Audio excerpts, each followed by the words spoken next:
İslam tarixində hicrətin 10-cu ili Zilhiccə ayının 24-ü baş verən mübahilə hadisəsinin bir çox önəmli tərəfləri var. Onlardan biri İslam dininin haqq din olması. Bu hadisə bir daha onu sübut etdi ki, həqiqətən də İslam dini haqq dindir. İkinci, Həzrəti Muhammed sallallahu aleyhi və alihi və səlləmin peyğəmbərliyinin son peyğəmbərliyi olması. Yəni bu hadisə bizə bir daha onu göstərdi ki, həqiqətən də Həzrəti Muhammed sallallahu aleyhi və səlləm sonuncu peyğəmbərdir.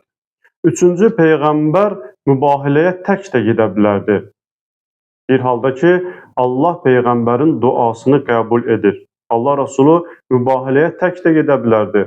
Amma öz yanında ona əziz olan, ona yaxın olan insanları, Əmir-əl-Müminin İmam Əli əleyhissalamı, qızı xanım Zəhra salamullahi aleyhanı və nəvələri İmam Həsən və İmam Hüseyni də özü ilə aparmaqla Əhl-i Beytin nə qədər üstün bir fəzilətə malik olduğu və Əhl-i Beytin nə qədər qiymətli, nə qədər dəyərli, nə qədər üstün olduğunu bizə bir daha sübut edir.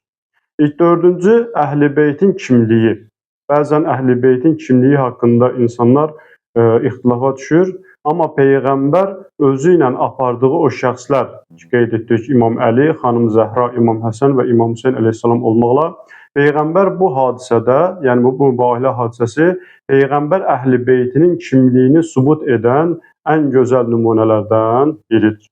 Beşinci, Quranda Əhl-i Beytin məqamı. Bu hadisə bir daha Əhl-i Beytin məqamını, Əhl-i Beytin fəzilətini göstərən ən mühüm hadisələrdən biridir.